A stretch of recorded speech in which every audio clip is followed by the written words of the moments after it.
বন্ধুরা, অনেকদিন পর ব্লগ নিয়ে আসলাম। আসলে ওই যে কয়দিন ধরে মানে গত সপ্তাহে মনে হয় একজন পুলিশ কর্মকর্তা মারা গেল, সুইসাইড করলো। তো ওইটাতে দেখলাম তার মার প্রতিক্রিয়া, তার বউকে নিয়ে বিভিন্ন কথাবার্তা। তা আমার মনে হচ্ছে আসলে কি, এই যে ছেলেরা সবসময় কচি মেয়ে বিয়ে করতে চায়, নিজেরা হবে হলো 40-50 বছর বয়সে আর বউ থাকবে 20 বছর বয়সে, যাতে ডমিনেট করা যায়। কিন্তু লাস্টে গিয়ে দেখা যায় কি, ওদের মতের মিল হয় না, কেউ কারো ভাবনা বুঝতে পারে না, তখন একটা গ্যাঞ্জাম লেগে যায় সংসারে। কিন্তু এই গ্যাঞ্জামের মধ্যে আসলে সবচেয়ে বেশি মানে ভুক্তভোগী হয় মহিলাটা, মানে যে বউ, ওইটা। কারণ ওই বউটা তো আসলে থাকে ছোট মানুষ, সে বোঝে না আবার বিভিন্ন তার বাপের বাড়ির পক্ষ থেকেও অনেক কিছু বোঝানো হয়, শ্বশুর বাড়ির পক্ষ থেকে অনেক কিছু বোঝানো হয়, তার থাকে না পড়াশোনা, সেও কিছু বোঝে না, মানে একটা ছেঁড়া বেড়া অবস্থা। এর মধ্যে জামাই যদি আবার সেই অন্ধভক্ত হয় মা বাবার, তখন তো আরেক ঝামেলা।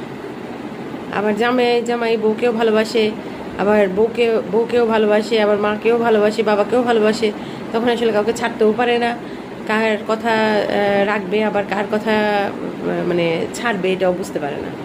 তো সংসারে এরকম ঝামেলা থেকে মুক্তির সবচেয়ে ভালো উপায় হলো চাকরিজীবী মহিলা বিয়ে করা। কারণ চাকরিজীবী মহিলাদের আসলে অত পেঁচাল করার টাইম থাকে না, আর যদি সে ব্যাংকার হয় তাহলে তো আরও সময় নেই।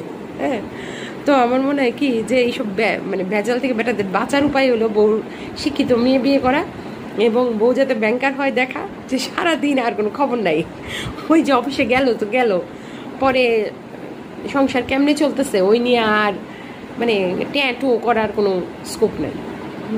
তাহলে হলো গিয়া ধরেন সংসার সুখে থাকবে। যেমন আমাদের আসলে ওই সংসারের ঝামেলা নাই কেন, কারণ আমার তো সময়ই নাই, আমি কখন ঝামেলা করব? ঝামেলা করার জন্য তো সময় লাগে। হ্যাঁ, এই সকালবেলা যাই, সন্ধ্যায় আসি, আইসা মাইসের ঝামেলা কি দেখবো, নিজে খাবো কি, ওই চিন্তা করতে করতেই দিন শেষ। হ্যাঁ, নিজের খাওয়া, নিজের বাচ্চাদের খাওয়া, হ্যাঁ, আমি কখন ঘুমাইতে যাব, এইসবই লাগে আমার চিন্তা। এখন মানুষ আমার মতোই কিনা, আমার অত বেশি চিন্তা ভালো লাগে না, কারণ এত চিন্তা করার জন্য যে টাইম, ওই টাইমটাও আমার নাই। তাই এইসব আজেরা চিন্তা থেকে ঘুমটা বেশি জরুরি। এই জন্য আমি ভাবি যে আচ্ছা, কেমনে বাচ্চাগুলোরে খাওয়াবো, একটু পড়াইয়া তারপরে ঘুম যাবো, কারণ সকালে আবার উঠে ওই একই রুটিন। সেহেতু আমার জামাইয়ের সাথেও যে আমার খুব একটা মানে কথাবার্তা হয় তাও না, কারণ সেও অনেক রাত্রে আসে, আমিও অনেক রাত্রে আসি, দুইজনে যেহেতু অনেক রাত্রে আসি, আসলে কথাও হয় না আমাদের এরকম। তো এখন সবাই আমার মতো হবে না, এটাও জানা কথা।